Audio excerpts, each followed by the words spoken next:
Madam येऊ का? अगं शांता ये ना. अगं शांतावर बस ना. नाही नाही मॅडम बसते इथं सवय ना. बघ शांता, आज तुझा कामाचा पहिला दिवस, सगळे काम असे स्वच्छ आणि व्यवस्थित करा. हा हा करते मॅडम. मॅडम तुमच्यापेक्षा मला लय आनंद झाला बरं का, कारण की जेव्हा मी वरती येत होती ना, खालच्या बाया तुमचं लय नाव काढत होत्या. बरं काय म्हणत होत्या ग त्या असं? त्या म्हणत होत्या बाई ती मॅडम आहे ना, नवरा आल्याशिवाय जेवण पण करत नाही. बाई मी एवढ्या बाया बघितल्या पण तुमच्यासारख्या अशा जीव लावणाऱ्या नवऱ्याला कधीच नाही बघितलं बाई.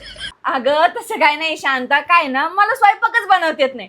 मग तुझे साहेब यायचे, स्वयंपाक बनवायचे, मग मी खायचे ना. आता तू आली ना, आता त्यांची वाट बघायची काहीच गरज नाही. आता तू बनवशील, मी खाईन. जा बरं काहीतरी बनव पटकन. बनवते मॅडम बनवते. लय जपाराची दिसती ही तर माझ्या वरची निघाली. काय म्हंटली का शांता? नाही नाही काय नाही, भाजीला काय बनवायचं म्हटलं. काहीतरी बनव, छान बनव. बनवते.